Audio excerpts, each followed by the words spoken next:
profound energy. I also, perhaps unwisely, decided to climb Mount Fuji. This mountain is famed for its staggeringly beautiful symmetry. During a few weeks in the summer, when the ice is less pervasive, you can climb it. The climb is not particularly hazardous, but it gets steep, rocky, and extremely cold near the summit, 12,400 feet up. I thought I was making the ascent alone until, out of the blue, my childhood friend Joe, who had not long ago quit his job and had travelled to Thailand to learn kickboxing, because why not, had suddenly turned up in Tokyo after hearing I was there. His arrival proved to be a vaccine for melancholia. After a few days of gallivanting about the capital, we both decided that we would clamber up Fuji together. The only problem, aside from Joe's lack of proper clothing and shoes, was that the only day we could head up the mountain was the day before Muse, our favourite band, was playing at the festival.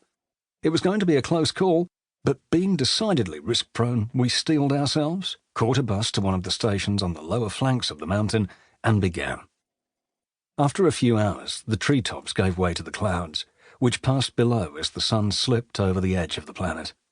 The light of sparkling cities failed to break through the thick blanket of weather downslope, permitting the night sky to explode above us. We eventually reached a small collection of huts.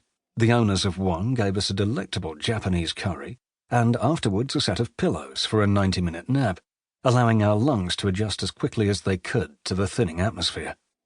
We stepped outside and continued our climb when a streak of light caught my eye. Then another, and another, and another. Until then, it had completely passed me by that we were climbing Mount Fuji during the peak of the Perseid meteor shower. With no artificial light to sully the night, we had a front-row seat to the combustion of hundreds of fragments of a lonesome comet hiding on the fringes of our cosmic neighbourhood.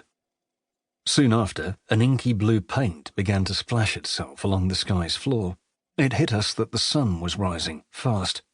We were told by another group of climbers on the way up that the path thins out near the summit.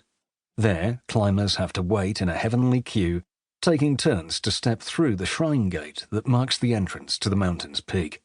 If we lagged behind, we would be stuck up there too long to make it all the way back down to the festival.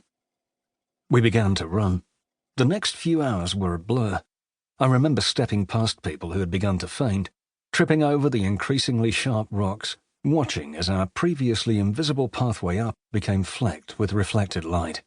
We paused for just a few moments when our legs felt like they were on fire, lying down on a ridge away from the path that, as it turns out, was the perfect spot for a cloud to ambush us. With 5 minutes to spare, and with acute breathlessness, we made it through the gate and collapsed on a ridge at the very top of the mountain. The drastically reduced air temperature and pressure made us both feel like zombies, but we didn't care. We made it, and for the only time in my life, I could feel what seemed like a single beam of sunlight on my face as the sun crested the horizon. All the climbers who had summited the mountain applauded in collective respect and relief. Against all odds, we also made it to the gig on the outskirts of Tokyo later that evening. We even found the energy for a few celebratory drinks beforehand.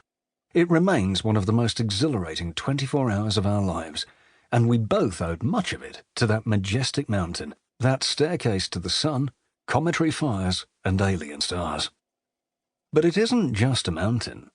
It wasn't squashed together over eons by two slabs of rock crashing into each other in slow motion. It is the creation of epochs of eruptions, a monument to magma. Mount Fuji is a sleeping volcano, one that grew from the earth and rose to become a perfect, otherworldly pedestal to the cosmos.